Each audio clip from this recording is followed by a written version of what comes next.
Olá, estamos no ar com mais um Ouça Ela e é uma alegria ter você aqui com a gente, principalmente com um tema tão importante que nós vamos falar nesse dia e você não pode perder. Tem que assistir até o final, hein? Não vale interromper no meio, não. Tem que assistir até o fim, porque às vezes o melhor está no final, hein? Então presta atenção. Antes de eu revelar quem é que está conosco, eu quero te pedir para você se inscrever no nosso canal, ativar o sininho, compartilhar com seus amigos. Estamos também disponíveis no Spotify, então é só acessar lá, porque nós estamos presentes lá também. Então, a palavra de Deus está sendo chegada, e se você tem algum testemunho do Ouça Ela, nos envie, porque nós queremos saber aquilo que o Senhor tem feito através das vidas, das nossas vidas, né? Da minha vida, através da vida de cada convidada que senta aqui nessa mesa. E hoje eu trouxe uma mulher que tem sido uma voz tão importante para a nossa geração. Tem anunciado uma palavra que, olha, se eu não vou dizer que é uma das mais importantes, eu vou falar que é uma das principais, porque, gente, como é necessário falar sobre assuntos que ela entra e aborda. E hoje eu tenho a honra de receber Vitória Reis.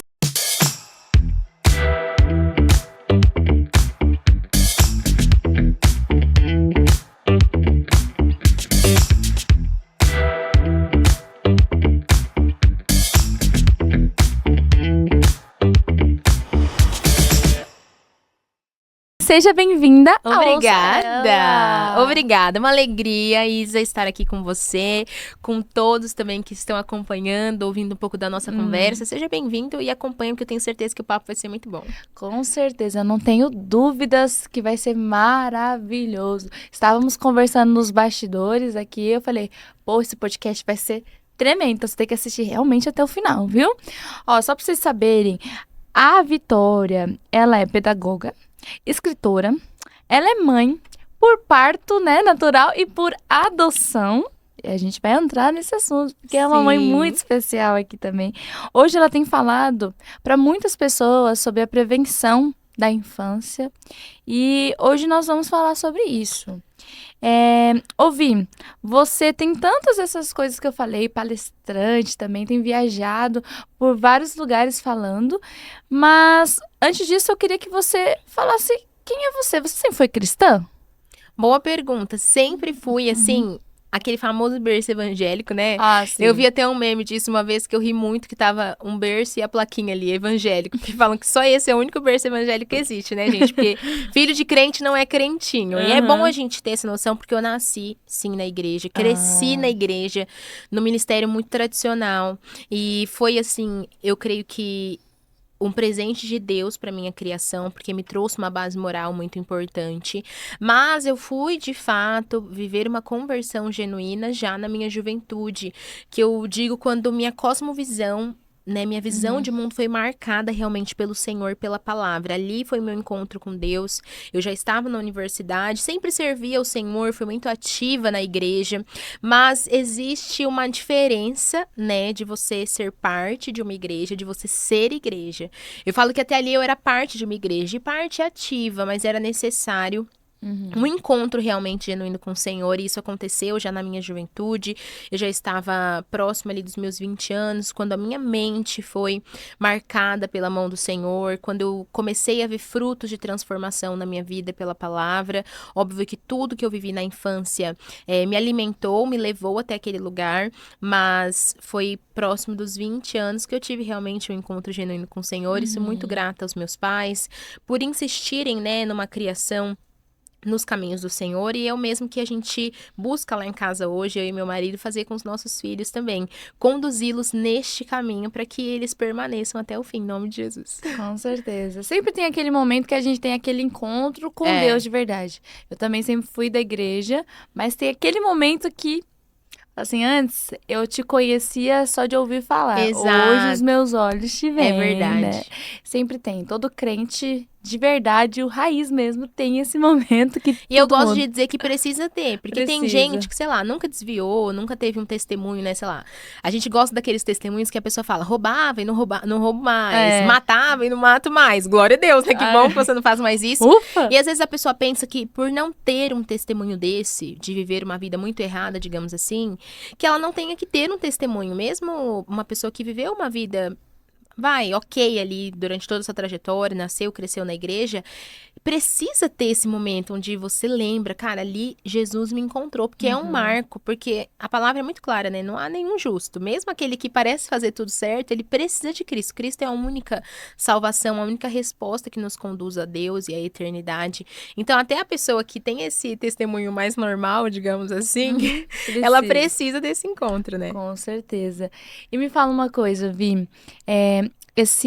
Quando você começou a abordar sobre esse tema, qual foi o momento que você falou, preciso falar sobre isso, eu preciso começar a abordar esses assuntos? Sempre, quando existe algum propósito, antes vem um desconforto a respeito de certa área. E quando foi o seu desconforto?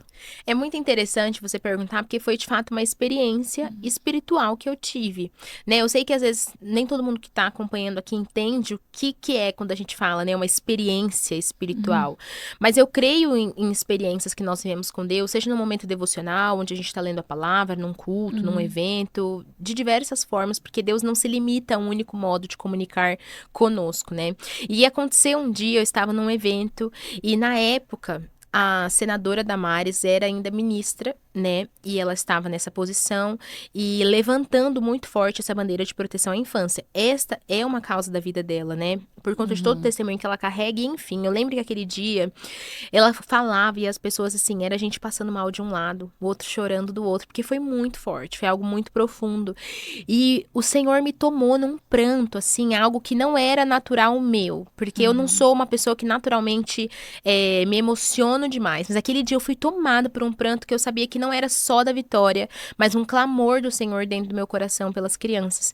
Eu lembro que eu caí ali no chão e eu chorava e eu falava, meu Deus, eu preciso fazer alguma coisa. Eu não sei o que eu posso fazer pelas crianças. A realidade no nosso país é essa, é uma realidade cruel. Nós não podemos esconder os fatos, né? Hoje o Brasil é o segundo país no mundo inteiro que mais explora sexualmente crianças. É um país onde nós temos aí um apontamento de abuso sexual, de violência sexual contra crianças a cada 8, 9 minutos. É algo gravíssimo. E diante dessa realidade, eu me coloquei ali no Senhor e falei, Pai, eis-me aqui. Eu não sei o que é que eu posso fazer, eu não sei como eu vou fazer, quando, eu só sei que eu tô aqui e eu quero estar disponível para ser usada pelo Senhor para a proteção das nossas crianças. Eu quero ser essa pessoa, porque eu não posso sair daqui hoje, depois de ouvir tudo isso e só pensar, ai, que triste, né? Nossa, a realidade do Brasil é triste. Porque eu vejo que muitas vezes a gente fica nesse lugar, a gente vê uma coisa ruim, aquilo comove a gente de alguma forma, mas a gente não pensa de forma prática o que é que a gente pode fazer para melhorar o mundo, para mudar a vida das pessoas. E aquele dia o Senhor me marcou com esse encontro. Eu fiz uma oração perigosa, dessas que você fala, Senhor, eis-me aqui, faz o que o Senhor quiser. E aí Deus vai fazer o que Ele quer, né? E desde então começaram a surgir oportunidades de levar esse assunto, de começar a palestrar, instruir. Claro que eu já estava envolvida por conta da minha área, da educação, então comecei a pensar como formar os pais. Trabalhei um tempo para um instituto, aquilo ali abriu ainda mais a minha mente, meus olhos, comecei a estudar mais sobre esse assunto e até hoje estou aí, já são 5 anos, né, focada nessa temática e o Senhor tem feito grandes coisas, realmente usado o nosso trabalho para a glória dele, principalmente para que pais, né, mães, educadores sejam conscientizados e crianças sejam alcançadas por essa mensagem da proteção, porque a gente não tem tempo a perder, Isa, eu penso isso, e é muito bom a gente estar hoje numa conversa como essa para alertar, sabe, pais, mães, famílias, porque nós não temos tempo a perder. Nós até podemos perder tempo, gente, mas os abusadores, eles não vão perder. Eu gosto sempre de deixar isso claro. A gente pode sim deixar para daqui a pouco, mas o abusador não vai deixar. Enquanto a gente tá aqui agora, tem aliciadores, abusadores, perversos sexuais, iludindo, manipulando crianças em jogos online, tem manipuladores sexuais, indo atrás de crianças nas escolas, inclusive até igrejas. Infelizmente, isso acontece também dentro de ambientes religiosos. E nós não temos tempo a perder. Se você tem uma criança na tua vida, na tua família, você precisa se responsabilizar por ela e fechar todas as brechas possíveis para o abuso. Porque os dados deixam claro pra gente a realidade. E não pode ser só essa coisa, ai, que triste. Não, precisa ser algo que a gente vai combater e que a gente vai lutar. Eu, de verdade, assim, eu não acredito num mundo melhor no sentido de que, nossa, nós vamos lutar e o mundo vai melhorar, o abuso vai acabar. Se a gente olha pra escritura, a gente sabe que não vai. O mundo jaz no maligno, o mal, ele avança, né? Esses perversos, eles se multiplicam com rapidez, agilidade, ainda mais no mundo virtual que a gente tem, pessoas cada vez mais viciadas em pornografia, cada vez mais com a mente submersa em imoralidades terríveis. Agora, eu acredito no mundo em que a gente possa lutar pelas crianças. O mal pode até avançar, mas nós também avançaremos. A igreja vai avançar. Nós, pessoas conscientes, vamos avançar também para a proteção da criança. Através de várias formas, como a gente está fazendo aqui hoje, por exemplo, conscientizando, né, adultos para que eles protejam as suas crianças e assim a gente combate esse mal de todas as formas que a gente pode, confiando que Deus nunca deixa de fazer a parte dele também, né? Você falou um pouco antes que às vezes a gente fica muito comovido com aquilo que nós vemos. Eu lembro até quando a Aimee lançou aquela música e todo mundo olhando pra Marajó, e aí todo mundo, meu Deus, precisamos fazer algo, e agora? O que vamos fazer? E todo mundo, toda a mídia, algo que a Damares até já tinha denunciado muito antes, exatamente. Muito antes, e ninguém tinha se importado tanto com o assunto, que era tão grave, e várias coisas, né, que a Damares até fala, que não permitiram que ela avançasse, e um mundo de coisas. E aí, quando a Aimee denuncia isso, aí as pessoas falam, nossa, precisamos agir a respeito disso. Mas aí a gente sente que é por um tempo, né?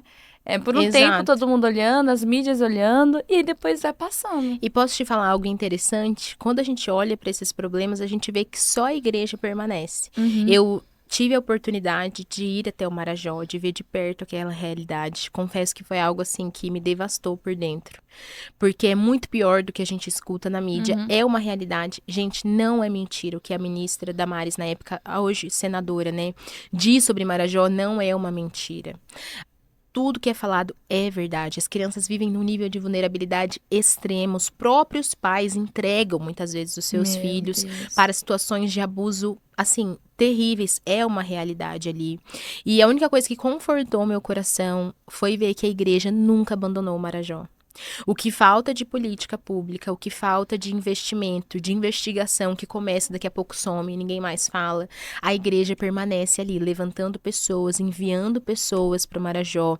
E como é interessante a gente falar sobre isso, porque muitos cristãos, eles não entendem o impacto da igreja para a solução desses problemas na sociedade. Inclusive, eu sou a primeira defensora de que só a igreja tem a resposta correta para o abuso sexual. Primeiro porque só a igreja combate na raiz a imoralidade sexual, de abuso, porque é a igreja que vai falar, por exemplo, contra a pornografia, porque hoje a gente vive num mundo onde tudo é relativo, não tem mais verdade. Ah, não, é só uma pornografia leve. Ah, não, é só um videozinho. As pessoas não têm mais uma visão séria sobre isso.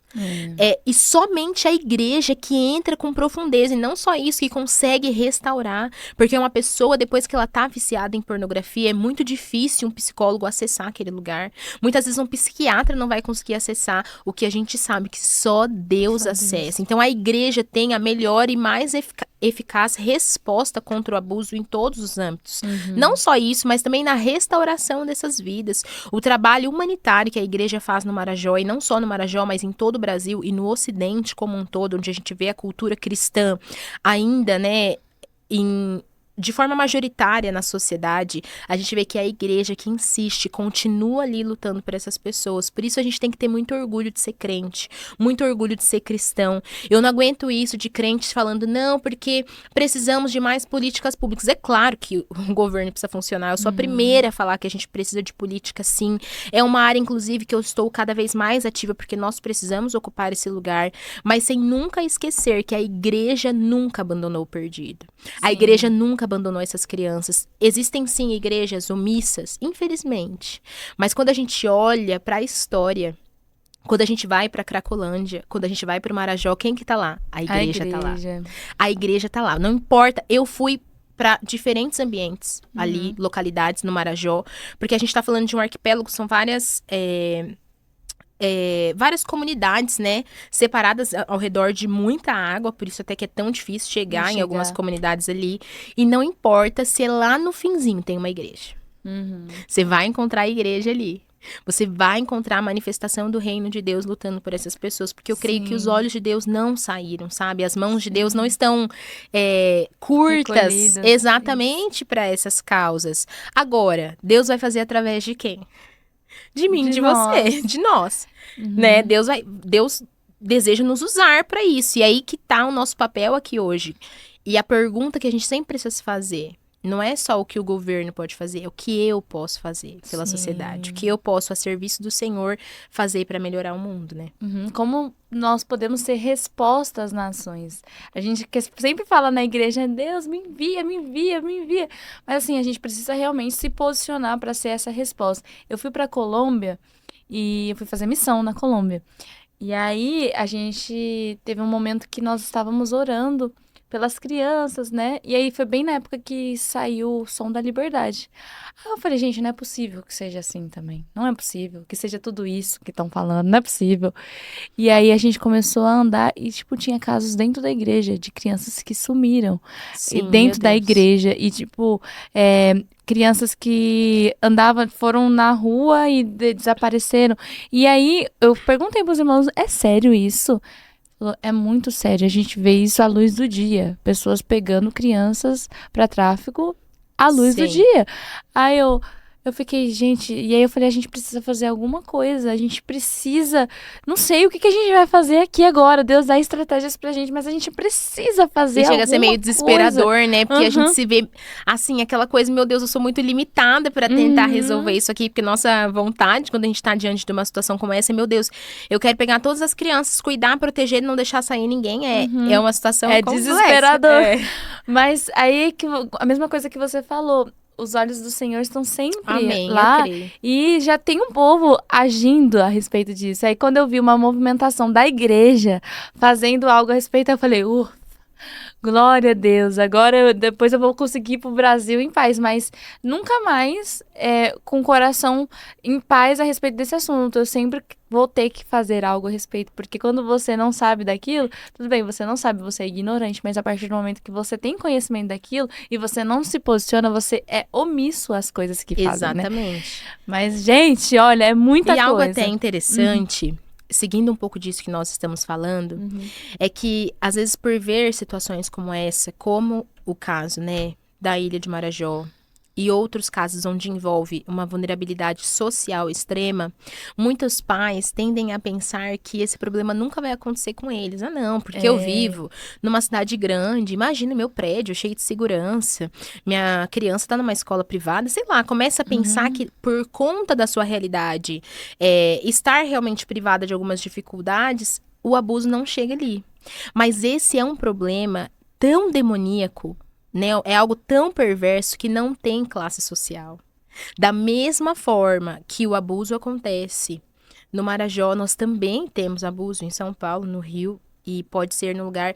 Posso te falar um dos casos piores que eu já tive que lidar até hoje. Foi um caso que aconteceu em Alphaville, em São Paulo. A gente está falando de um local onde as pessoas têm uma excelente condição financeira, onde você está falando dos melhores índices ali de segurança, de infraestrutura e ainda assim casos perversos de abuso sexual. Por quê?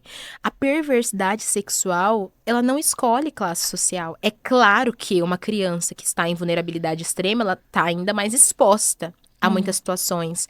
E muitas vezes com a ausência dos pais, devido ao excesso de trabalho, para sobrevivência, está ali largada muitas vezes. Mas, hoje, todas as crianças sofrem algum tipo de violência sexual se não forem protegidas. E a gente não pode pensar que é um problema que acontece somente nesses ambientes de maior vulnerabilidade, porque atinge qualquer classe social. A gente nunca pode adotar essa postura, né? E eu falo isso porque quando a gente comenta de situações como Marajó e outras, eu vejo que alguns pais ficam assim, ufa, então não é minha realidade. Ufa, então não vai... Com meu filho não vai ser desse jeito. E eu falo, calma, cuidado. Não baixa a guarda, que é justamente quando a gente baixa a guarda que a gente tá mais exposto e vulnerável a esse tipo de situação. E é por isso que os pais, eles precisam estudar cada vez mais.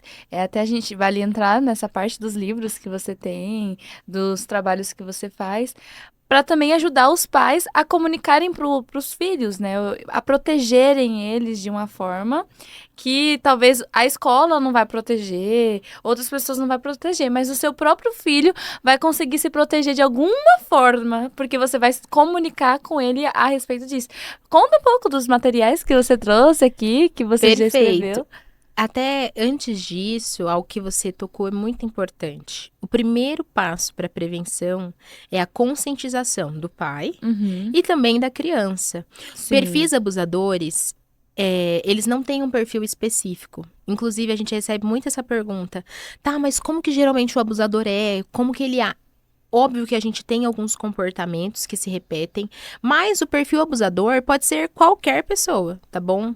Preto, branco, alto, baixo, rico, pobre, mais velho, mais jovem, qualquer pessoa, homem, mulheres também abusam. Né? Gente, pelo amor de Deus, isso aqui é extremamente importante. Mulheres também abusam. Escuta isso que eu tô te falando.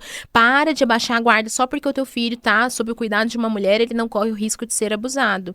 Infelizmente, os casos até mais perversos vêm muitas vezes de mulheres que conseguem manipular e esconder mais o que está acontecendo. É óbvio que os dados apontam pra gente que a maior parte dos casos de abuso acontecem e vêm ali do perfil masculino, mas mulheres também abusam e a gente não pode deixar que essa mentira se instale na nossa mente ao ponto de a gente reduzir a maldade feminina, né? Essa é uma herança muito grande do feminismo na nossa sociedade de hoje. O feminismo, ele reduz a maldade feminina. Só o homem é mau. Só o homem que faz besteira. Só o homem que faz coisa errada. A mulher é uma pobre coitada que não faz nada de errado. Isso é uma mentira. Mulheres também são perversas, capazes das maiores atrocidades no que diz respeito à violência de crianças. Inclusive, há casos perversos envolvendo babás, cuidadoras, professoras.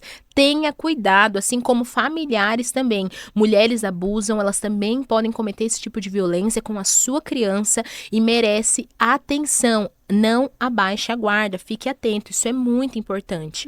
Mas voltando ao que a gente estava falando sobre conscientizar a nossa criança, né? Esse é o primeiro passo. A criança precisa saber o valor do corpo dela, que o corpo dela é importante. A criança precisa saber como proteger o corpo dela, já que meu corpo é importante, eu preciso protegê-lo. Foi essa mensagem, inclusive, que nós deixamos no livro, né? O livro PAI, ele vem dessa sigla aí que tem um significado. A primeira letra, que é o P, ele vai falar justamente do precioso. Então, a criança aprende que ela é preciosa. O corpo dela tem um valor, ele é importante. Já que meu corpo é precioso, eu preciso ter a atenção, que é a nossa segunda letra. Se o meu corpo tem um valor, se ele foi formado por Deus de uma forma especial, se no meu corpo existem partes especiais, que são as partes íntimas, eu preciso ter atenção. Até porque há pessoas que são más, perversas, que podem tentar fazer coisas ruins com a gente. É importante que a criança tenha clareza dessa informação, e aí a gente ensina. Você precisa ser atencioso. Não somente atencioso, mas também respeitoso. Assim como o nosso corpo é importante, o corpo do outro também é importante. Nós temos uma modalidade de abuso, Isa, que nós denominamos geralmente de jogos sexuais, quando o abuso ele acontece entre crianças. E isso, infelizmente, é muito comum e tem crescido nos últimos anos devido ao excesso de exposição das crianças à pornografia. Cada vez mais as nossas crianças estão expostas à pornografia. Nós temos alguns dados, inclusive, da SaferNet, que aponta aí um crescimento, né, de abusos no ambiente virtual, as crianças expostas a situações assim, um crescimento de 300% no último ano, é muita coisa. Cada vez mais as crianças nos jogos, TikTok, redes sociais, veem coisas que elas não deveriam ver. aos 5, 6, 7 anos de idade. O que acontece com essa criança? A tendência é que ela reproduz aquele comportamento. Então, por ter tido acesso à pornografia, a criança reproduz esse comportamento e às vezes com outra criança. Então, ela vai procurar por alguma outra criança vulnerável ou que tenha uma intimidade com ela para reproduzir aquele ato. E aí começam alguns jogos sexuais, muitas vezes incentivados até por essas plataformas, porque há jogos onde adultos se disfarçam de crianças, até porque... Veja bem, pensa comigo. Tem como você saber a idade de uma pessoa que tá jogando com você ali? Não tem como. Se um homem de 50 anos entrar e disser que é uma criança, uma menina de 8 anos, você vai acreditar? Vai. Hoje em dia nós temos mecanismos que mudam até a voz da pessoa, que mudam até o tom de voz dela. Então nós precisamos ter esse cuidado. A criança precisa aprender a se proteger nesses ambientes e a respeitar os amigos, porque às vezes ela vai pedir para ver as partes íntimas de uma outra criança, como já lidei com diversos casos assim. Ô, amiguinho, baixa a roupa, deixa eu ver como que é a tua parte íntima X, Y. Isso acontece entre as crianças, muito. Inclusive, eu já vi isso acontecendo, sabe? E a gente fala, meu Deus, mas... onde essa criança aprendeu isso? Pelo amor de Deus, o que acontece? Exatamente. E os pais duvidam, né? Não, meu filho jamais imagina. Como que ele viu? Só que... Gente, é um segundo. É um segundo. Depois que viu, não dá pra desver. A criança, ela recebeu aquela informação. E o que ela vai fazer com essa informação, a gente não sabe. E pode chegar, obviamente, nesse caso, onde ela vai acabar reproduzindo isso com outras crianças. Ou, às vezes, um adolescente com uma criança. Então, a gente sempre precisa ensinar sobre o respeito ao corpo do outro. Meu filho, corpo é nosso, é uma intimidade. Ele é seu, do seu amigo, é dele. Você precisa respeitar, assim como o seu amigo precisa respeitar o seu corpo também. Então, a gente trabalha isso também no nosso livro Pare. E, por fim, a letra E de esperto, né? Essa criança, ela aprende que ela é esperta, ou seja, ela não guarda segredos, ela não esconde dos pais o que acontece, ela conta se algo estranho acontecer, ela não acredita em ameaças, em mensagens estranhas que ela recebe, ela não passa o endereço dela pra ninguém, ou dá informações da família. São coisas que a gente pensa, isso é óbvio, gente, não é óbvio. Eu vejo que olha o que os pais fazem, né? Eles pensam, não, eu já conversei com meu filho, eu já disse pra ele que ele não pode falar com nenhum estranho, e tá tudo certo. Gente, pensa comigo, vamos lá, de forma sincera. Alguém é estranho pra criança? Você chega com uma criança, você sorriu pra ela 5 minutos, deu um presente, fez uma aproximação, você já não é mais estranho. Esse negócio de, meu filho não fala com estranho, é uma coisa meio complicada, porque ninguém é estranho pra criança. Você pode falar, é amigo da sua mamãe, é amigo não sei o que lá. E já era. Tipo, a criança já tá à vontade. É isso. O que essa pessoa pedir, eu vou fazer. O que ela falar, eu vou acreditar. E posso te dizer, Isa, é o que mais acontece. É assim que os perfis abusadores, eles manipulam a criança. Posso te dizer, a maioria dos casos de abuso, eles, na mente do abusador, devem ser recorrentes. O abusador, ele vai procurar por uma vítima que ele possa repetir aquilo. Ou seja, uma criança que ele possa manipular, mentir, enganar, ter um segredinho ali, vai falar que é uma brincadeira. Por isso que a gente precisa ensinar a nossa criança, por mais que seja óbvio. Meu filho, você é esperto, você não acredita nessas coisas, você pode contar, você pode comunicar, sempre ensinando, né, o valor do corpo. E claro, junto disso, mostrar ali de forma visual quais são as partes do corpo que podem ou não ser tocadas. A gente até fez, junto com o livro, um recurso bem bacana, que é o recurso do semáforo do toque. Eu acho que o pessoal consegue até acompanhar daí, ó, tá vendo? Nós temos o menino, a menina, olha que legal, gente. Esse recurso, ele ensina pra criança exatamente onde pode e onde não pode. É um jogo, tá vendo? Ó, a criança consegue brincar aqui. E aí você vai ensinando. Então, tem a parte íntima, que não pode ser tocada. Tem as partes de atenção, porque é o amarelinho do semáforo, muito objetivo mesmo. Isso aqui é maravilhoso. E não só no recurso, mas nós temos também no livro, tá? Essa abordagem, eu quero mostrar rapidamente para vocês. Nós temos no livro também essa abordagem do semáforo do toque, tanto do menino quanto da menina. A criança precisa saber. E não só isso, mas com nomes práticos, né? Eu sei que os pais têm medo. Mas, gente, não tenha medo. Você pode falar pro teu filho, menino, que a parte íntima dele chama pênis. Aí os pais ficam, meu Deus, mas meu filho vai falar pênis.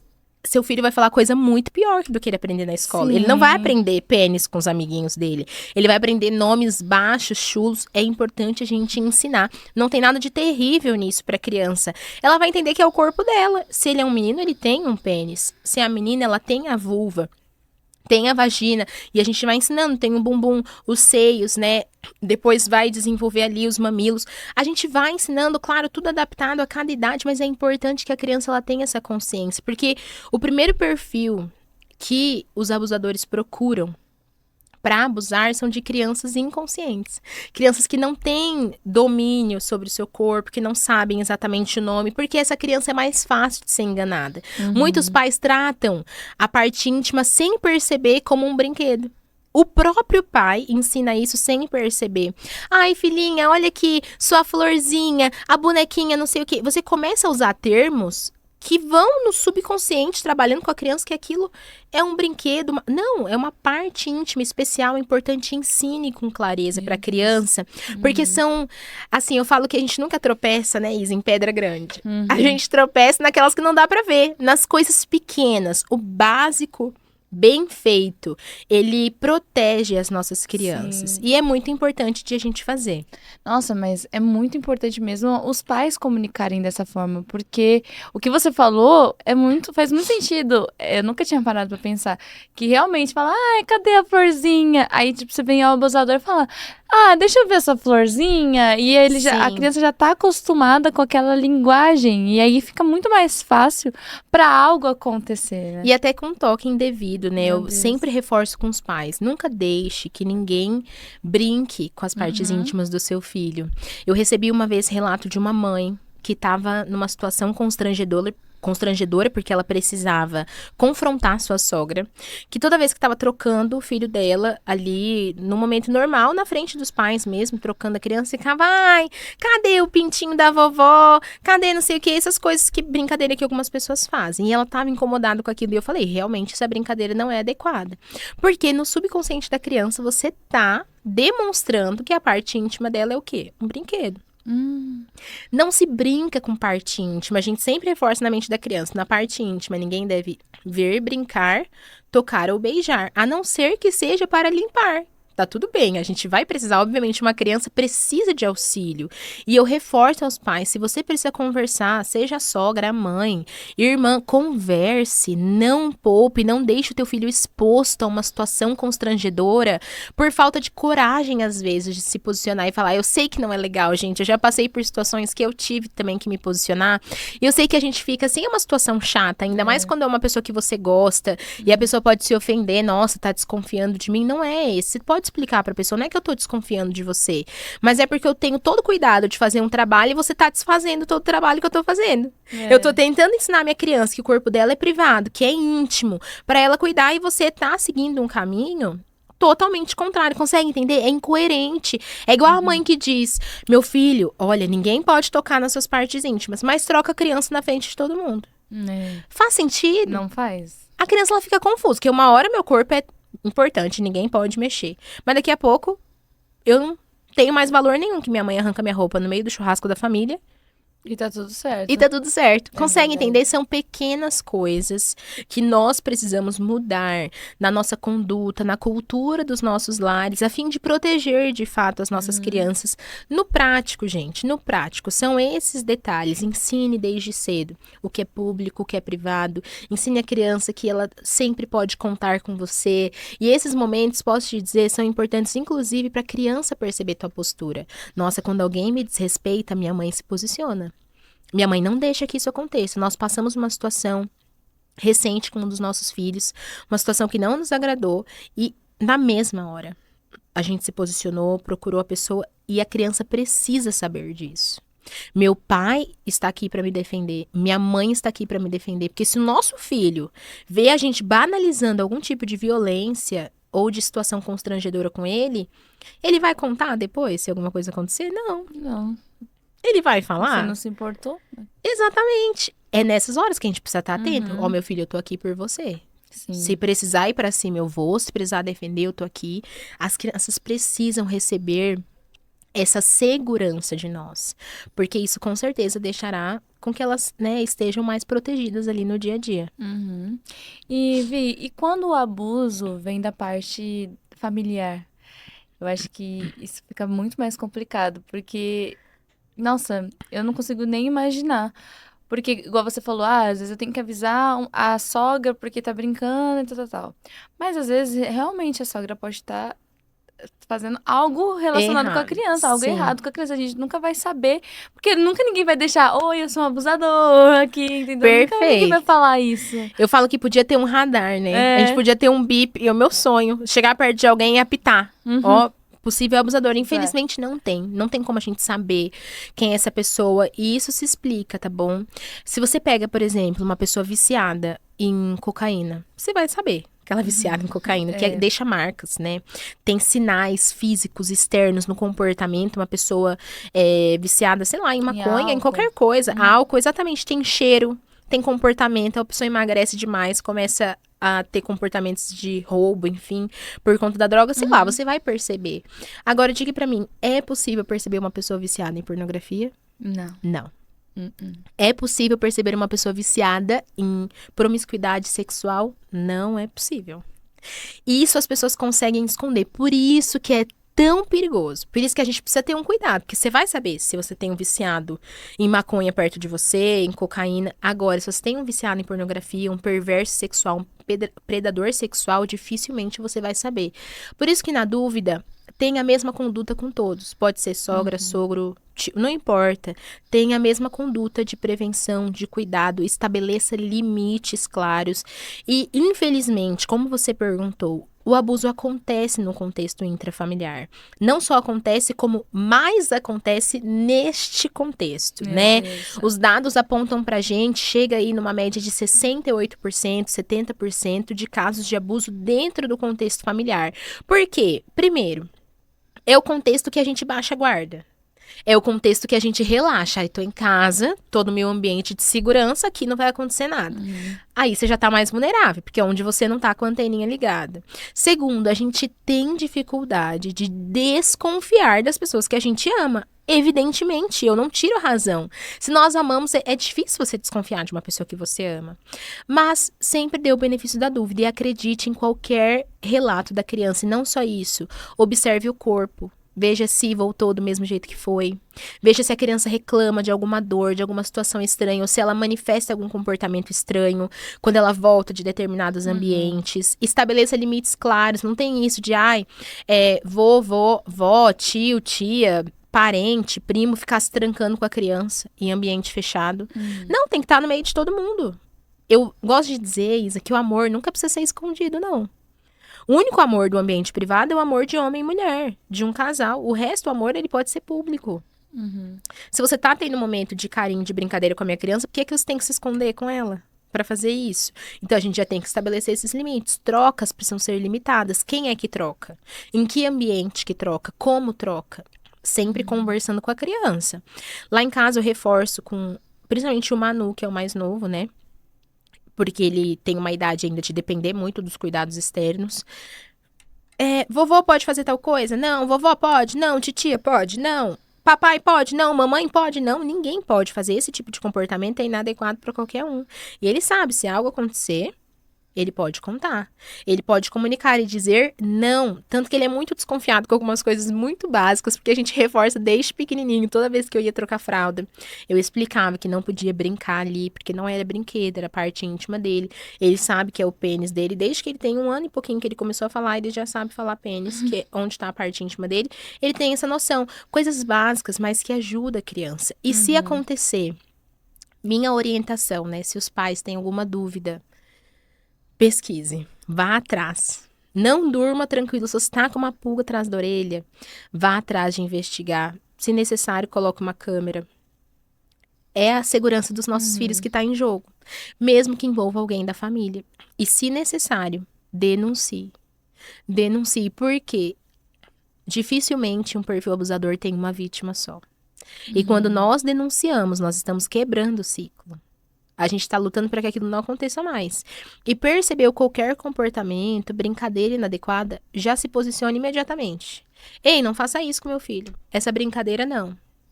Tal coisa não. É assim que a gente começa, e quando o perfil abusador percebe que nós somos, né, pais atentos, a chance de ele fazer alguma coisa reduz Não, muito. Porque eles vão procurar um pai desatento, que tá meio alheio ali à situação. Nunca um pai que é atento, né? Inclusive, tem pesquisas que apontam isso, né?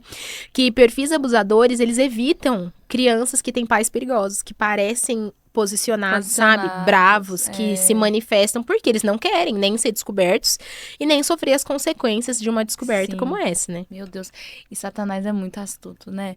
Porque ele sempre vai querer tocar nas nossas crianças, nos inocentes e naquilo que está sendo formado para que cresça adultos, por vezes, cheio de traumas. É verdade. Adultos, nossa, com tantas sequelas e também adultos que podem repetir a mesma coisa. E Porque eu acontece. já vi várias pessoas que já compartilharam algumas histórias, né?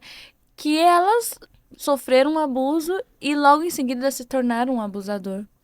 E as estatísticas apontam isso, inclusive, e existem dados, né? Hoje, a gente tem algumas pesquisas que apontam de 20% a 35% em média, né? De perfis abusadores que já passaram por algum tipo de violência sexual na infância. Violência física, enfim, ele tem uma tendência, não tô falando que toda criança, né, toda pessoa que passou por abuso vai se tornar um abusador, jamais, nós não estamos falando isso, mas sim, existem casos onde a pessoa passa a replicar desde cedo esse comportamento, porque ela está reproduzindo aquilo que foi feito com ela e desenvolvendo, né, distúrbios e questões nessa área.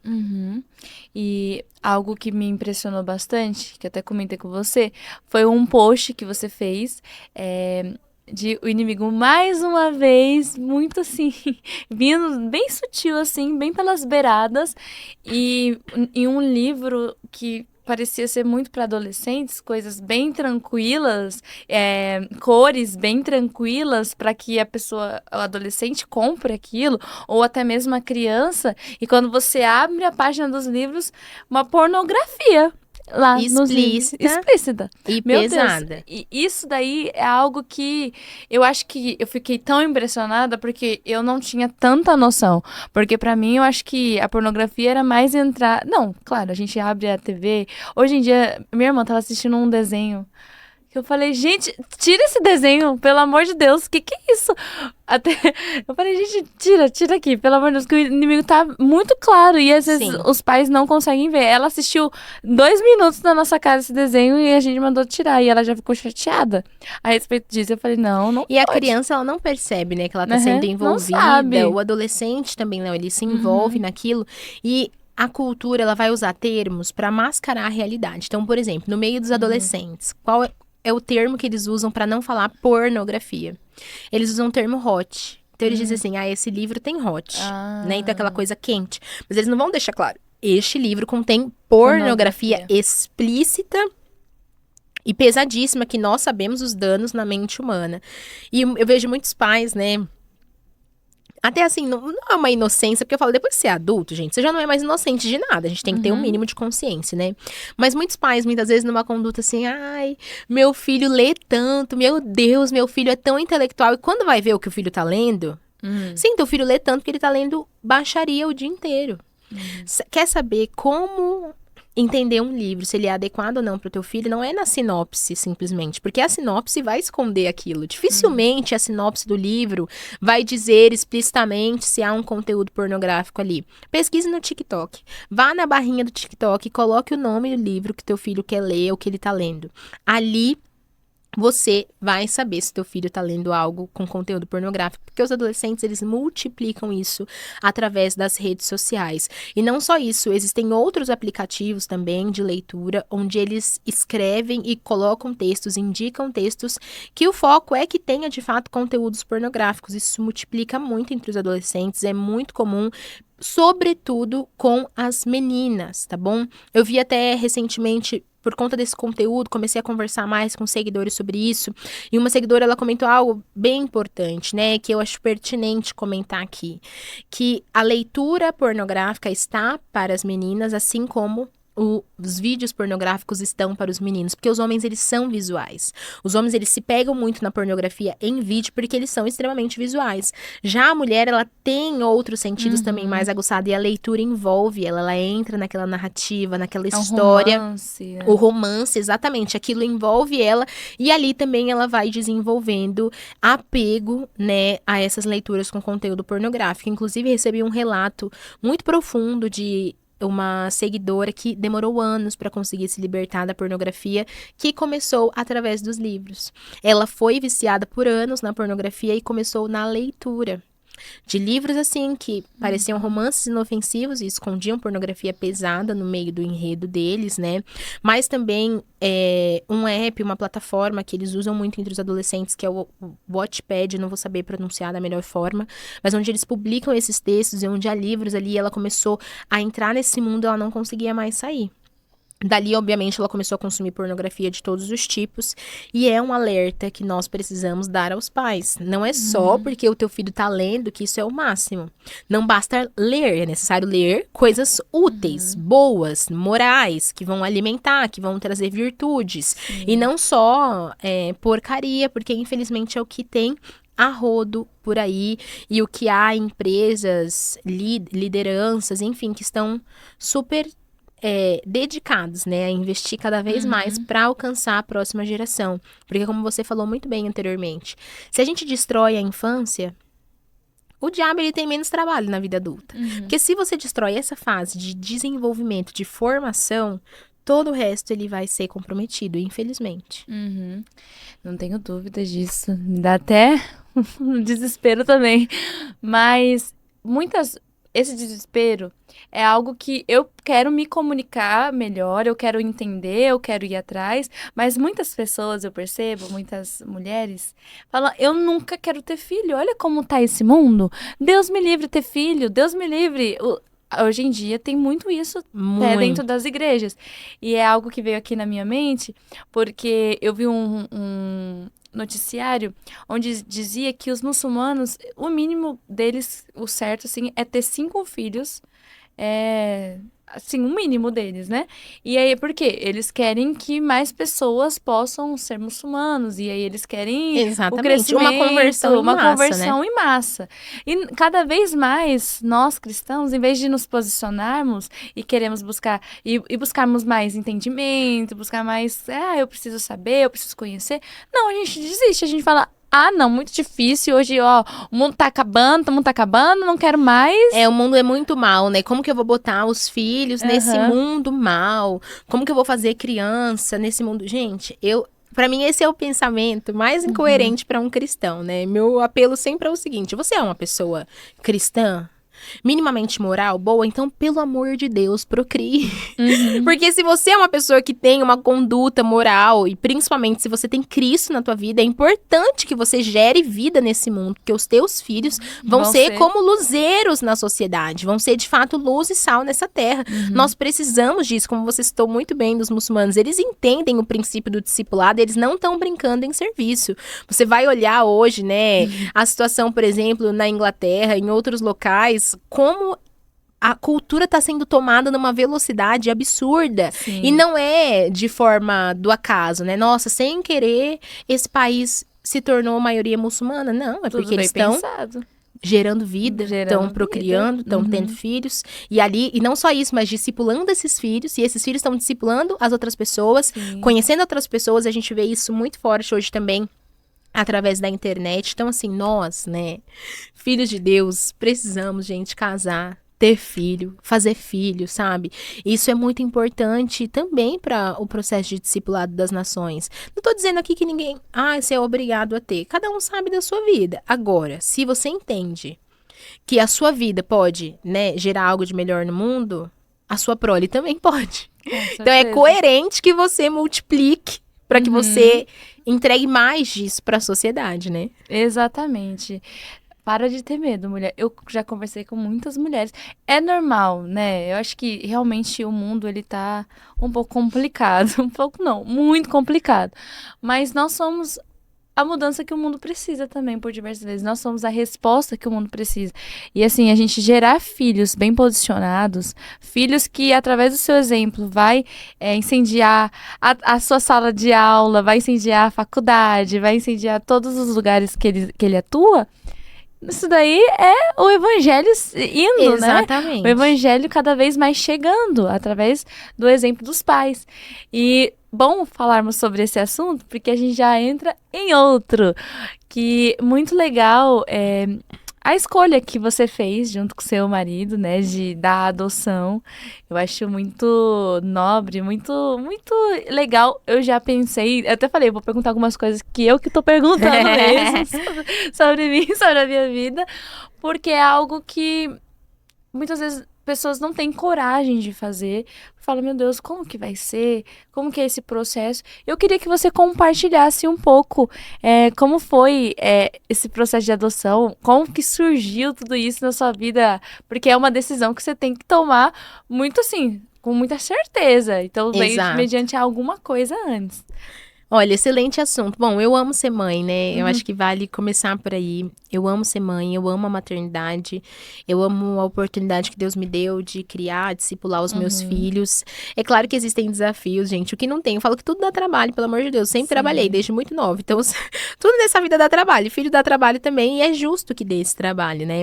Nós tivemos primeiro o Emanuel, que é nosso primeiro filho. Eu brinco até que ele foi promovido, ao invés de ser promovido ao irmão mais velho, ele foi promovido ao irmão mais novo, né? Coitado, ganhou um pra mandar nele, faz parte. Eu já falei pra ele, cada um tem o que merece. Deus viu o caráter dele, viu que era bom ganhar um pra mandar nele, pra abaixar um pouquinho. Mas foi um grande presente na nossa vida. Nós vivemos experiências maravilhosas com Deus, através da gestação, todo o processo do Emanuel. Tive depois ainda uma segunda gestação, que a gente acabou perdendo, foi aquele trauma na época, né? A gente, obviamente, se entregou nas mãos do Senhor e estamos nas mãos do Senhor até hoje para que o Senhor nos dê quantos filhos Ele achar por bem nos dar. E nesse processo, logo depois da perda, a adoção voltou muito forte no nosso coração. Eu digo que voltou porque nós conversamos sobre isso antes de casar. Era uma coisa, assim, inegociável para mim ter um monte de filho, entendeu? Então eu falei, bom, eu vou ser verdadeira logo, porque não dá pra mentir e depois dizer que o homem não quer, porque se tá avisado, né, a gente se resolve, antes. exatamente. E isso é uma coisa boa a gente falar. Eu sei que tem meninas aqui solteiras, enfim, que vão casar ainda. Gente, tem conversas que a gente precisa ter antes do casamento. Não vai ser depois, que não tava alinhado. Que aí um casa querendo 5, o outro casa querendo 1. Não dá, alguém vai ter que ceder. Ou um vai ter que ter só um, o outro vai ter 5, já não dá, né? Não vai aceitar. As conversas difíceis precisam existir. Exatamente. Porque ela fala, ai meu Deus, mas aí ele não vai gostar de mim porque eu só quero ter 2 filhos e ele quer 10. Ai meu Deus, como que eu vou fazer? Mas amiga, avisa ele. Porque se ele quer ter um monte de filho e você não quer, você precisa dizer, olha, eu não tô disposta a isso. E aí, negocia ali, né, vê, eu lembro que o João, na época, a gente riu muito, que eu falei, tipo, logo um 6, assim, de cara, ele... Uau, né? 6 bastante. São muitas pessoas, né? E a gente riu muito na época e nós conversamos rapidamente ali, mas eu falei, olha, eu tenho desejo, né, de algum dia adotar e eu queria saber se é tua pretensão também, porque é uma decisão que eu acho que o casal precisa estar alinhado. Podia ser que nunca acontecesse. Mas a gente já entrar com a mesma consciência. Olha, adoção pode ser um plano de Deus pra nossa vida e eu tô aberto pra isso. Ah, legal, eu também. Passou, enfim, já tinha uns 2 anos que a gente tava casado, a gente teve essa perda gestacional. E depois disso, surgiu toda a questão da adoção do Paulo. E a gente chegou até a conversar de entrar na fila. Nosso processo foi um pouco diferente por haver ali uma relação familiar por minha parte, mas a gente chegou a conversar sobre a possibilidade de entrar na fila de adoção e eu brinco que a fila veio até a gente não precisou ir na fila, a fila chegou pra gente de forma repentina, mas é interessante como o Senhor foi de algum modo trabalhando aquilo no nosso coração e preparando o ambiente para a chegada do Paulo. A gente já tinha o desejo da adoção, mas eu confesso que a gente não imaginava que seria tão rápido como foi, tão repentino. Nós tivemos assim semanas, acho que não deu nem um mês pra pensar no que fazer, a gente teve semanas, mas o Senhor nos tomou realmente de uma convicção muito grande de que aquele era o momento para nossa família viver a adoção. Eu creio que a adoção é um chamado de Deus para a igreja, para as famílias cristãs. Não é que toda família cristã precisa adotar, mas todo cristão precisa estar envolvido de algum modo na causa da adoção. Primeiro porque nós somos adotados por Deus, essa é a nossa história. É a nossa história. Em Cristo, né, o Senhor nos adotou, então isso faz parte da forma como Deus escolheu ali, enfim, nos alcançar. E tem sido maravilhoso esse processo, claro que com muitos desafios também, mas em tudo eu posso te garantir que a mão do Senhor tem sustentado a gente. O Paulo, ele tem nos ensinado e confrontado, assim, no dia a dia dele mesmo, sobre o amor de Deus. Hoje eu tenho outra dimensão do amor de Deus do que eu tinha antes. Hoje, quando eu leio, né, que nós somos adotados pelo Senhor, eu falo, uau, agora eu entendo um pouco mais do que isso aqui significa. O Senhor, ele realmente mudou a nossa vida através de Cristo Jesus, e o cristão, ele precisa ter plena consciência disso e praticar realmente, né, o que a palavra nos diz, que a verdadeira religião é cuidarmos do órfão, da viúva, e é o que o meu pastor disse uma vez que me marcou muito. Os nossos pastores são pais por adoção e foram, assim, nossos maiores incentivadores nesse processo todo, apoiadores mesmo, pegaram na nossa mão pra gente tomar essa decisão. E é o que meu pastor disse uma vez, não lembro a ocasião exata agora, mas ele falou, gente, quando a palavra fala, né, pra gente atender os órfãos e as viúvas nas suas necessidades, né, qual a necessidade do órfão? Pai e mãe. Às vezes a gente pensa que a necessidade do órfão é um prato de comida, uma roupa, não que não seja, muitas vezes é. Mas a necessidade do órfão é pai e mãe. E foi essa convicção que o Senhor tomou no nosso coração na época. O Paulo não precisava só de uma família para acolhê-lo, para que ele fosse cuidado simplesmente, isso também era necessário, mas ele precisava, ele carecia naquele tempo de um pai e de uma mãe que intervissem na história dele, sabe? E é o que o Senhor tem feito.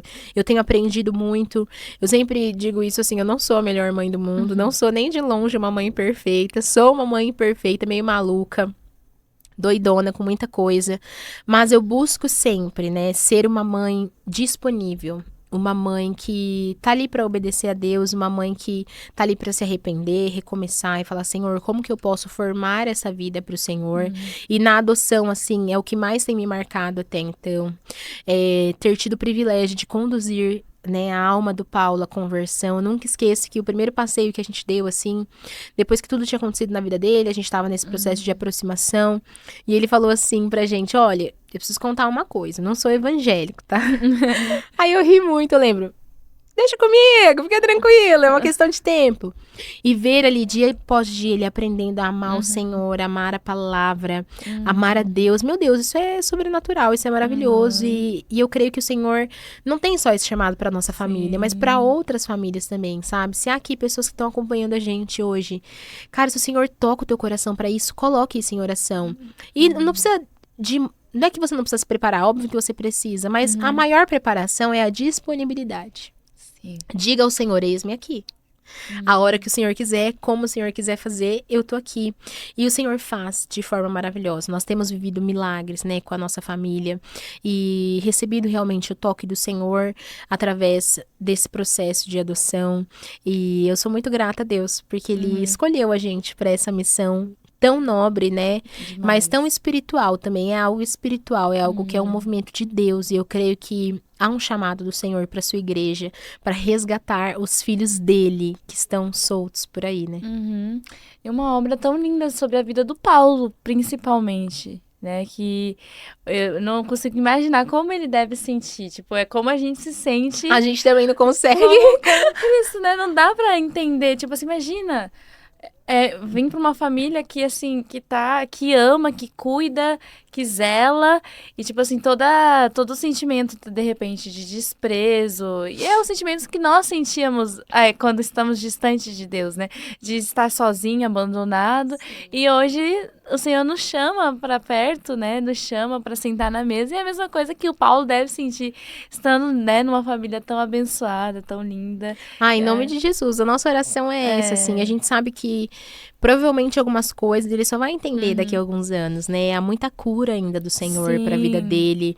E vocês já são praticamente uma cura enorme sobre a vida dele, né? E assim, tem coisas que a gente também não vai conseguir suprir completamente, né? A gente consegue até determinado ponto, mas nós oramos para que o Senhor complete a obra dele, assim. Eu creio que o Senhor tem um chamado na vida dele, uma missão realmente, uma vocação, e confiou a nós, né, guiá-lo para esse lugar. E minha oração é essa, Pai, cumpra a tua obra. estabeleça o teu chamado na vida dele, que ele possa permanecer no Senhor, porque aquilo que a gente não pode suprir, eu sei que o Senhor vai poder suprir, porque o Senhor supre todas as nossas necessidades, né? Sim. E com certeza essa é a maior alegria na nossa casa, é poder ser uma família que está ali à disposição do Senhor e buscando amar o Senhor a cada dia. Uhum. E o seu pequeno, como ele lida com essa situação? Assim, Ele ama, entende. né? Eu acho engraçado, porque eu acho que o dia que ele entender tudo, eu acho que pra ele vai ser uma coisa engraçada. Por quê? Aham. Quando o Paulo chegou, ele tava muito novinho ainda, né? Tava com 1 ano e pouquinho. E eu tenho certeza que ele não sabe como que é a vida dele sem o Paulo. Ele não tem essa Não noção. sabe. Tipo, a vida dele é aquele irmão. E eles estão juntos. E o Manu, desde o começo, amou muito, porque ele era filho único, então ficava muito sozinho, né? Então ele amou ter uma companhia. E o Paulo é muito amoroso, ele é muito carinhoso, é dele, assim. Ele é carinhoso, ele é cuidadoso, sabe? E o Manu amou isso. E ama até hoje. Óbvio que eles são irmãos mesmo, gente. Brigam pelas coisas. Meu Deus do céu. Haja paciência e virtude na vida da mãe pra guiar. Hoje mesmo, no devocional, a gente tava falando de união. Então, vamos lá, das mãos, vamos orar juntos. União, unidade em família. Mas a gente vê realmente esse movimento. E a gente até brinca que o Manu, ele é o elo da família. O Manu, ele fez essa aproximação ser ainda mais natural e tranquila. Porque pro Manu nunca teve uma dificuldade. Então, por exemplo, pro Paulo teve o processo dele reconhecer a gente como pai e mãe. E pra gente também teve um processo de recebê-lo como nosso filho. Porque, gente, não é uma coisa mágica, tá bom? Do nada você acorda, meu Deus, nossa, estou assim, apaixonada pela criança. Não é assim que funciona, se constrói, né? O amor, ele é uma decisão, mas o vínculo, ele é construído pro resto da vida. Mas a gente percebe que pro Manu, cara, como as crianças são maravilhosas, né? A criança, ela tem... Por isso que o Senhor fala pra gente ser como criança, né? Pro Manu, simplesmente a gente chegou... Manu, esse é seu irmão. E ele... legal. Esse é meu irmão. E é isso, até hoje. Pro Manu nunca existiu uma confusão. Tipo assim, ele não é meu irmão ou ela é só minha mãe. Não, é nossa mãe, nossa casa, nossas coisas. E eu acho tão bonitinho que às vezes a gente chega com uma coisa pro Manu, ele já pergunta, e o do Paulo? Tá onde? Ele tem isso, assim, o Manu é sensacional, a forma como ele recebeu. E o Paulo também é muito carinhoso com ele, muito amoroso. Então foi um presente do Senhor, esse elo deles, assim. Graças a Deus foi... Eu falo que, assim, nem teve nenhuma questão com essa parte da unidade deles, foi um presente do Senhor mesmo. E o Manu é esse elo, e eu acredito que vai continuar sendo por muito tempo. Esse elo familiar, no sentido assim, ele ganhou um apego com o irmão dele, eu tenho certeza que ele não sabe que é a vida dele sem o irmão, ele é apaixonado pelo irmão dele. Com certeza. Tipo, é meu irmão, quando ele tava pequenininho ainda ele falava mamão, né? Meu mamão, e continua ali, a gente é muito grato a Deus por esse vínculo lindo deles também. A maternidade, ela com certeza deve mudar a vida das... Eu falo deve porque eu não sou mãe ainda. Ainda. Mas eu tenho certeza, não tenho dúvidas que deve mudar tudo em uma mulher, né? Mudar, você... A partir do momento, igual uma amiga minha teve um bebê recentemente, e aí eu falei, ei, amiga, como que tá agora? Ela falou, eu não sei mais quem eu sou. A Mônica, antes desse nascimento, era outra pessoa. Eu falei o nome dela. Amiga, eu tô falando de você. A Mônica antes da maternidade... E a Mônica depois da maternidade. E ela falou, até o momento que tava na minha barriga, eu ainda tava sentindo, tipo... Senti todo o sentimento de mãe e tal. Mas na hora que eu vi aquela criança saindo assim, eu falei... Cara, quem sou eu a partir de agora, sabe? E eu imagino que a maternidade muda tudo, né? Muda a nossa vida, transforma a nossa conduta. Eu gosto de dizer que a maternidade nos mata, né? Mata o nosso egoísmo, mata o fato da gente viver só pra gente, mata, a gente tem muito tempo, a gente percebe, né, depois da maternidade, que a gente tem muito tempo pra pensar na gente, no que a gente quer pra gente, a gente consegue se colocar ali, colocar a nossa vida à disposição por outra pessoa, por outra vida, né? Então, assim, é transformador. Eu espero que o Senhor me dê essa graça de novo, ainda em algum momento, em nome de Jesus.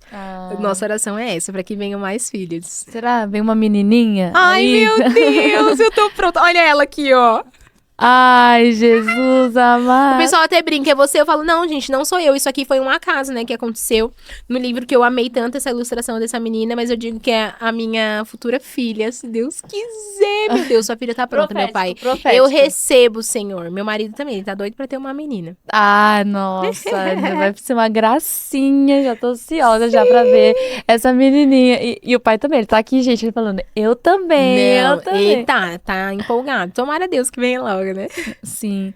E falando sobre a maternidade, eu queria que você desse um conselho para as mães que não só de adolescentes, mães só de adolescentes, mas também mães de filhos que têm um comportamento um pouco complicado diversas vezes. E tem algumas mães que falam, mas vocês falam pra gente se comunicar com as crianças, mas meu filho nem me ouve. Ele nem tenta me ouvir, ele não gosta, parece que tá toda hora de mal com a vida, eu não consigo falar, nossa, é só Deus mesmo. Ainda bem que é só Deus, né? Glória a Deus. Mas eu queria que você desse um conselho para essas mães que têm essa dificuldade de se comunicar, até porque a gente falou sobre vários assuntos, como é importante ter essa comunicação desde criança, desde bebê. Mas essas mães que estão com essa dificuldade de ter uma comunicação, como que eu vou falar com meu filho que tem 7 anos se ele nem me ouve, se ele não tem como? Infelizmente, os lares, né, estão vivendo uma fase de muitos ruídos, de convívio, de comunicação. Primeiro, porque a gente perdeu a autoridade, né, nas nossas casas. O primeiro conselho que eu daria, pais e mães, especialmente as mães aqui, né, recupere a autoridade da tua casa. Você é a mãe. Esse negócio já é meu filho, seu filho tem que te ouvir. Ele é teu filho, você é a mãe. Ele precisa sentar e te ouvir. E os pais também, né? Exato, a gente precisa ter estabelecer bem os papéis. Acho que essa é a primeira coisa. Mas estar nesse papel de autoridade não significa que nós não vamos desenvolver um relacionamento íntimo com os nossos filhos. De conversar, de ouvir é um desafio. Eu falo, pra mim é um desafio também. Mas a gente precisa ter esse hábito, perguntar como os nossos filhos estão. E desenvolver isso desde cedo. Não dá pra gente, às vezes, só tentar resolver quando já tá com 15 anos. Aí, realmente, vai ser muito mais difícil. Complicado. Se a gente começa desde cedo a conversar, orientar, ter momentos para perguntas, esclarecer dúvidas que a criança traz, isso é muito importante. E também, assim, trabalhar o emocional dos nossos filhos. Hoje eu vejo que muito da dificuldade, né, de comunicação entre pais e filhos é que nós temos crianças desequilibradas emocionalmente, mentalmente, devido ao excesso de telas, né? Crianças que ficam às vezes na tela o dia todo. É óbvio que essa criança ela é mais agressiva, mais ansiosa, ela não sabe esperar, ela não sabe ouvir, porque ela é uma criança que tem uma criação passiva o tempo inteiro, ela só fica ali sentada recebendo um monte de estímulo e não consegue aprender como se comunicar, manifestar. Então, leia com seu filho, né? Trabalhe a comunicação dele. Tem muita criança, gente, surtada, porque ela não sabe como falar. Se ela aprender a se comunicar bem, ela não vai precisar gritar, porque ela sabe explicar o que ela tá sentindo. Mas as crianças, por não saberem muitas vezes traduzir as suas emoções, elas têm comportamentos desequilibrados. E isso começa em pequenos detalhes, né? Da nossa rotina. Então, assim, criança tem que comer bem, tem que dormir bem. Tem que ter bons hábitos. Não tô falando que seu filho nunca vai ver uma tela na vida dele. Mas não dá pro seu filho só ver tela. Só ver tela, Não dá pro seu filho só ficar largado no celular. E não tem como. Primeiro que celular não tem como ter. Criança não tem que ter celular. Mas eu digo assim, vá assistir um filme, um desenho em algum momento. Tem que ter supervisão. Como você falou, é um descuido. Às vezes a criança pode receber um conteúdo que a gente não tá de acordo. E aquilo ali, obviamente, influencia o comportamento da criança. Hoje as crianças estão sim mais ansiosas, desesperadas, elas não conseguem se comunicar direito e isso tem gerado esse ruído nas famílias. Então a gente precisa, assim, fazer o básico. E não só isso, mas não esquecer de quem nós somos nesse processo. A gente até comentou por um tempo do livro que eu escrevi com a Laila e outras amigas nossas também, que é esse aqui, O Maternidade, Um Caminho para as Virtudes. Esse livro é uma preciosidade. Ele fala justamente de virtudes para nós mães, que nós precisamos.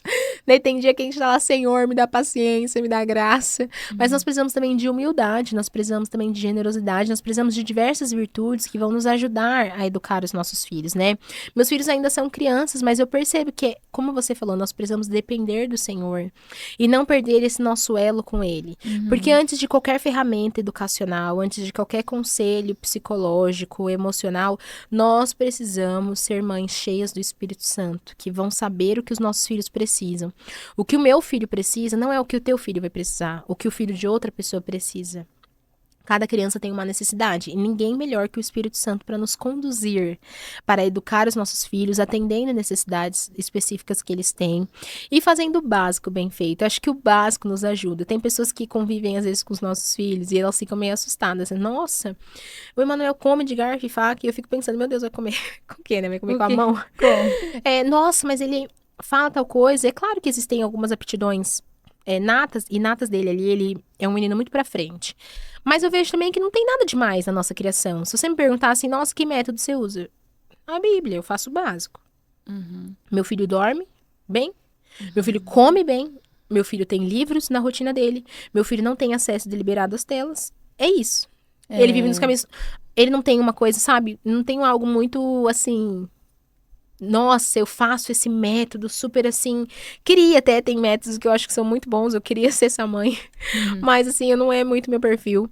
Mas eu acho que o básico bem feito já resolve muitos dos nossos problemas, entendeu? Se a gente voltar para as coisas... Assim, gente, é isso. Não tem pra onde fugir. Faça o básico. Sim. Sabe, garanta isso e com certeza a gente vai ver frutos disso na nossa comunicação, né? Tenha momentos de brincadeira... Momentos de diversão, é algo que eu me puxo muito. Meu marido também conversa muito comigo. Eu sou essa mãe muito... não sei nem a melhor palavra nesse momento, mas eu sou uma mãe muito resolvedora, digamos assim, entendeu? Eu sou uma pessoa que gosta de resolver problema. Eu nasci pra isso, pra resolver problema. E eu sou muito boa nisso. Só que às vezes eu fico muito nesse modo resolutivo, né? No dia a dia, que às vezes falta esse vínculo, essa coisa mais de estar perto, de pegar no colo e tudo mais. E é uma coisa que eu sempre tô ali, Senhor, me ajuda. A gente tem que reconhecer, cada mãe aqui sabe quais são suas forças e suas fraquezas. Sim. Minhas forças, por exemplo, como mãe, são essas. Eu sei resolver problema, eu sei botar rotina, limite nos meus filhos, não tenho problema com isso. Eu tenho dificuldades também como mãe. Que é dessa aproximação, desse vínculo mais emocional, que não é tanto do meu perfil. Isso justifica pra eu não fazer? Jamais. Então, eu tenho que correr pra fazer isso também. Fazer o básico. Sim. O básico, ele dá resultados. Às vezes a gente quer complicar demais, escolher métodos demais, sendo que a gente não tá fazendo o mínimo ainda. Exatamente. Se você quer aplicar um super método, cara, você não faz o mínimo.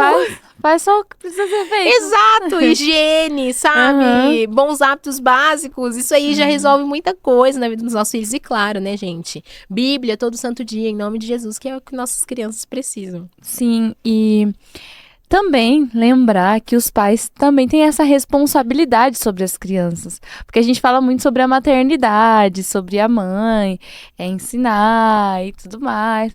Claro, tudo bem, podemos falar e a gente gosta mesmo de falar sobre isso. Mas a gente também não pode anular a responsabilidade dos pais na criação dos filhos. Porque eu vejo que muitos pais se responsabilizam tudo. Falam, uma conversa difícil, fala com a sua mãe. Resolve com a sua mãe. Faz isso com a sua mãe. E de repente, a criança não tem nenhum tipo de referência sobre o pai. E a culpa vai ser toda sobre a mãe. Porque, não, você não criou ele direito. Verdade. Você não fez direito. Mas e você que é pai? Que você também tem E fica aí, responsabilidade. principalmente para as meninas que ainda não casaram, né? Quem já casou, gente, paciência, né? Agora, vocês vão ter que se Segura ajeitar. na mão de Deus e vai. Se resolve. Agora, você que não casou ainda, pense nisso, né? Não pensa só, que lindo, meu amor, não sei o quê. Vai ser um bom marido legal. Tem que ser um bom marido, mas precisa ser um bom pai. Exato. Pense bem com quem você vai casar. Ele quer ser pai mesmo? Ou ele só quer botar filho no mundo? Que aí depois fica difícil de resolver, né? Sim. Graças a Deus foi algo que a gente sempre esteve muito alinhado ali. E eu até brinco, né? Eu conheci meu marido no Ministério Infantil, que eu acho uma ótima estratégia, viu? Para as meninas. Porque homem que se dá bem com criança, gosta de criança, isso aí é legal. O meu também, viu? Então, O meu tá também vendo? conheci no instituto, cheio de criança lá. Olha aí. Tirando remela das crianças e eu assim, isso. olhando assim, ó, Bom meu sinal, tá? Bom sinal, porque, de verdade, existem homens que às vezes até pela criação têm aversão à criança. Um homem desse como pai, é óbvio que ele vai ser um péssimo pai. Porque ele odeia criança. Qualquer pessoa que odeia criança vai ser um péssimo pai ou uma péssima mãe. Então, a gente precisa gostar de criança, né? E o nosso mundo hoje é incentivado a odiar crianças. A sociedade hoje odeia criança. Esse é um fato. As pessoas odeiam crianças nos restaurantes, no shopping, andando nos lugares, nos locais públicos. As pessoas hoje querem escolher hotel que não aceita criança, restaurante que não vai criança, porque eles odeiam criança, quer saber de bicho.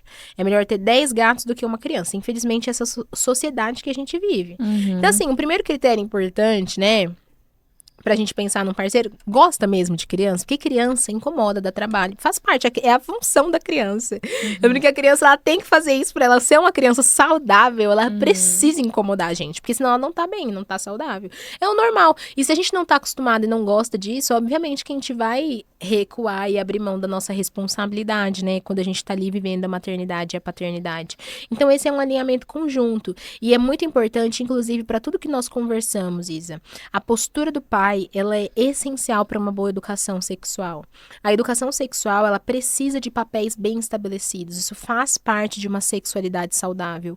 Hoje, muitas crianças têm enfrentado desafios no que tange a sexualidade por não ter clareza dos papéis na mente dela, por não ter clareza do que é ser um homem, do que é ser uma... São coisas básicas, mas que hoje as pessoas não sabem mais. O que é ser um homem? O que é ser uma mulher? Virou uma confusão, é uma nuvem agora, né? Uma coisa abstrata. Então, a gente precisa ter esses papéis bem estabelecidos na nossa casa, desde cedo, porque vai influenciar, inclusive, tudo que nós conversamos sobre a vida sexual, a sexualidade das nossas crianças e todas as áreas também, né? Não tem nada melhor, gente, do que a gente poder crescer num lar sem briga, sem confusão, num lar onde tem amor, onde tem a palavra de Deus, onde tem alegria, diversão. Não tem nada mais precioso do que isso, né? Sim. E você falou uma coisa, assim, só pra gente, a gente tá caminhando pro fim, infelizmente, porque assim, eu ficava aqui, vamos fazer rápido, parte né? 2, 3, 4, que tem assunto, hein? Mas hoje, realmente, as pessoas têm fugido de responsabilidade, tanto os homens como mulheres. E aí tem até aquele negócio que tava surgindo, né? O pessoal, bebê reborn, tava, arruma um bebê reborn. Ou também o pet, né? Substituindo o filho. E são tantas coisas, e as pessoas fugindo das responsabilidades. Não quer ter filho e arruma uma desculpa, falar, o meu filho é esse bebê aqui que não vou precisar levar ele pro hospital, não vou precisar fazer nada. E o que você acha sobre esse assunto? Eu acho uma desgraça pura, né? Essa é a pura verdade. Isso é uma grande desgraça da nossa geração.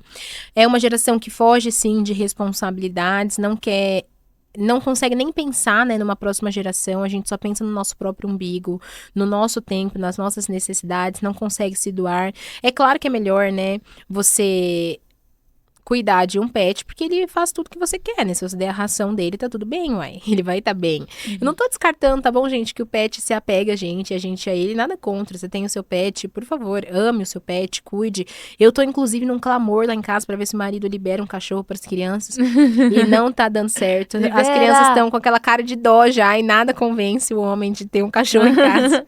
Tá, não tem nada contra pet, mas nós precisamos estabelecer que a verdade, ela é absoluta. Filho é filho, né? Gerado na via biológica, da adoção. Filho é uma pessoa, né? O filho de um humano é outro humano. Então, não tem como a gente pegar outros seres e substituir nesse lugar, porque não vai, né? Se você é mãe de pet, você não é mãe.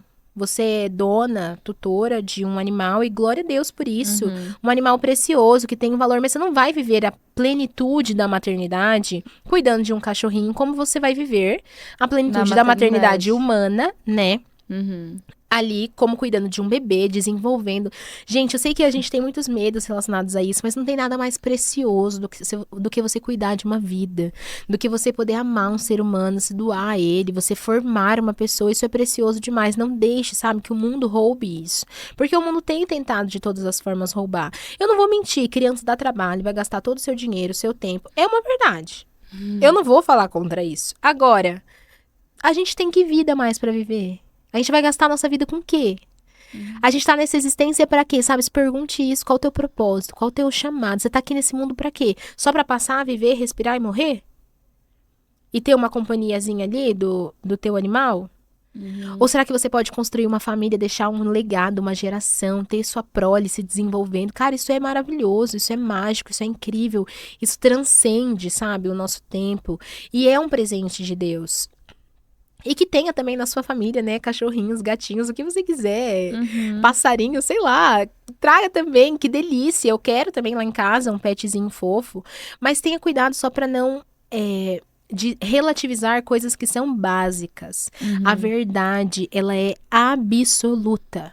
Não tem outra verdade. Verdade é sempre uma só. Ela é algo objetivo e concreto. Né? E nós não podemos substituir as coisas. Infelizmente, com essa onda de bebê reborn, como você citou, às vezes ali, da humanização, né, dos animais, ela vem para tentar relativizar algo que não é relativo, né? A verdade, ela é uma só. Se a gente quer construir família, de fato, nós precisamos casar, gerar vida, todos que Deus permitir isso. Infelizmente, nós teremos casais que às vezes não vão conseguir gerar, né, uma vida ali pela via biológica, podem adotar também, ou mesmo gerando, podem adotar, porque eu acho que uma coisa, ela não deve existir só por conta da outra. Mas é isso, assim, a verdade, ela é absoluta. A grande desgraça, pra mim, é importante deixar isso claro. A grande desgraça, pra mim, não é a mãe chamar o pet de filho. Porque isso aí é um detalhe, gente. Às vezes é um carinho que a pessoa tem. Ai, bebezinho, não sei o quê. Tem nada a ver com isso.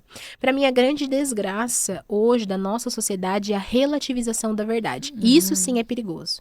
É dizer que A é B e que B é A. A é A, B é B, ponto fim.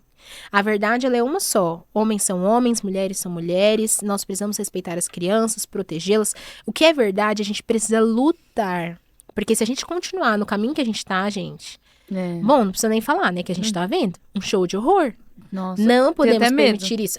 Da próxima tendência. Mesmo. Qual que é a próxima? Meu dá Deus medo mesmo. Porque toda vez que a gente abre a internet, né? Tem algo, agora... Adote uma girafa. Que você precisa ter uma girafa.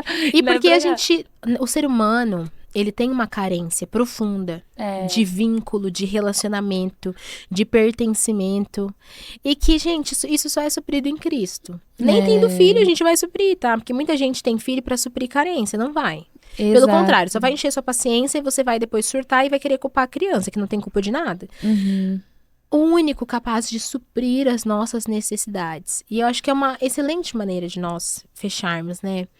O único capaz de suprir as nossas necessidades verdadeiramente é Cristo. Nós precisamos de Jesus. Tudo aquilo que a gente precisa está nele. É claro que todo o restante tem a sua relevância, o seu lugar, mas é no Senhor que as nossas carências são verdadeiramente supridas. A gente não vai encontrar isso no casamento, não vai encontrar nos filhos, a gente não vai encontrar no trabalho, a gente não vai encontrar nos nossos títulos, graduações, nos nossos projetos. Tudo isso satisfaz de alguma forma, de maneira momentânea. Mas é só no Senhor que nós temos uma satisfação eterna e é para isso que eu vivo também, né? Essa é a mensagem da minha vida, acima de todas as coisas. Minha oração é essa, Senhor, que as pessoas te conheçam e possam glorificar o teu nome. É para isso que nós estamos aqui. Exato, glória a Deus. Nossa, muito feliz de ter você aqui com a gente. Alegria minha. E eu queria que, antes da gente encerrar, você deixasse uma palavra. Você deu várias palavras aqui, mas pra gente encerrar da melhor forma, uma palavra para uma mulher que precisa se posicionar, assim como você tem se posicionado no meio das gerações, no meio das mulheres. E eu acredito que é para esse tempo, é para essa estação que o Senhor tem levantado mulheres como uma voz para alcançar as nações. Deixa essa palavra. Eu creio, com certeza. Meu recado final para você, mulher, é que você se posicione, né? Eu gosto sempre de dizer que quando a igreja se cala, o mundo grita. Onde a gente omite a nossa voz, os perversos e os maus, eles estão gritando e agindo. Por isso que nós precisamos tomar a nossa posição. O Senhor tem um chamado na sua vida, uma vocação. O Senhor deseja usar a sua vida para manifestar a vontade dele. A palavra do Senhor nos diz, lá em Provérbios, que o temor do Senhor é odiar o mal. Odiar a boca perversa. Nós precisamos combater aquilo que está de errado, aquilo que está desalinhado no mundo. Não significa que a gente vai viver numa constante confusão com os outros, não, mas nós estamos sim em batalha nesse mundo. Nossa casa não é aqui, nossa casa é na eternidade. Enquanto estamos aqui, nós temos uma missão de estabelecer a vontade do Senhor. Então esse é o meu desejo para você nesse dia. Se posicione, não se cale, pare de se preocupar demais com a tua reputação, faça o que precisa ser feito. Não se acanhe, não fique acuado no seu lugar. Ai, meu Deus, o que vão pensar de mim? A gente não tem nada a ganhar, nem a perder, porque nós já ganhamos tudo, que é Cristo. Você não precisa de mais nada. Você já tem tudo que você poderia ter. Então, aproveite a sua vida. Não desperdice o seu tempo de vida. Cada minuto que você está respirando, ele é útil para fazer algo de bom, para a proclamação do nome do Senhor e para que a gente faça justiça. E principalmente, se você está aqui, você é uma mulher que entende que o Senhor te chama para a proteção das nossas crianças, eu digo para você, por favor, se posicione, faça algo já. Eu creio que o Senhor tem levantado mulheres ao redor de toda a nossa nação para a proteção das crianças. Nós estamos formando um verdadeiro exército para proteger as nossas crianças e não temos tempo a perder. O mal até pode avançar, mas nós avançaremos mais, porque nós cremos no que a palavra nos diz. Onde abundou o pecado, superabundou a graça de Deus. E o Senhor tem nos levantado, nos chamado para esse tempo. Conte comigo, como eu puder te encorajar, te capacitar, te impulsionar para isso, eu vou fazer. Mas não deixe de fazer a sua parte também. Amém. Gente, siga ela nas redes sociais. Isso aí. Qual que é? Vitória, @VitóriaSReis_, em qualquer rede social. Ah, legal. Siga ela, compre os livros dela, os materiais. É isso aí, tem lá na bio o link, gente, do livro Pare, tá bom? Que nós falamos bastante hoje, os nossos recursos também. Você pode pegar lá também o Maternidade, você consegue encontrar, tá bom? Eu tenho certeza que vão ser ferramentas poderosas. Se Deus quiser, em breve aí teremos mais materiais também para abençoar as igrejas, né? As famílias. A gente vai também nas igrejas, principalmente em São Paulo, que tá ainda mais fácil pra gente. Então você pode procurar nas redes sociais, fazer um convite, vai ser uma honra poder espalhar cada vez mais essa mensagem. Uau, nossa, já quero. E faz mais livros, hein? Porque livro bom a gente quer sempre estar lendo, né? Ouvi aqui um presentinho do Ouça Ela. Pra você obrigada. Lembrar, né? Da gente. Pra você fazer uns devocionais com a xícara. E aí. Ai, que chique. Do Ouça Ela. Algumas coisinhas pra engordar. Ai, também. Que delícia, meu Deus do céu. Eu Pra aqui na dieta e recebendo doce. É bom que meu marido sempre fica feliz. E as crianças também, né? No caminho de vocês volta são vai muito maravilhosos. beliscando. Obrigada. Vai entrar na minha coleção de canecas, que eu vou guardando todas. E a gente tem várias canecas lindas lá em casa. Que legal. Vi, uma alegria ter você com a gente. Que o Senhor te abençoe, que o Senhor te levante ainda mais como uma voz profética, né? Uma voz que tem alcançado muitas pessoas, famílias, tem curado famílias, né? Amém. Porque através dessa verdade você tá evitando de muitas coisas acontecerem no futuro e também ajudando a pessoas que já passaram por isso a viverem, reconstruírem a sua vida. Amém. Em Jesus, que o Senhor te abençoe e te prospere em tudo, em nome de Jesus. Amém, em nome de Jesus, muito obrigada. Gente, você, né, que nos ouviu até agora, eu espero que você tenha gostado desse podcast. Se você conhece alguém que você fala, precisa ouvir algo relacionado a esse assunto, sobre a maternidade, sobre a prevenção, uma mãe que esteja talvez perdida, ou um pai mesmo, que esteja perdido em como ensinar, como comunicar, mande esse vídeo. Esse vídeo precisa ser enviado para o maior número de pessoas, para que mais pessoas possam ver, conhecer, saber e também seguir a nossa irmã, para que ela possa também desenvolver ainda mais esse trabalho. E eu te vejo no próximo, eu te espero no próximo e que Deus te abençoe em nome de Jesus. Tchau, tchau.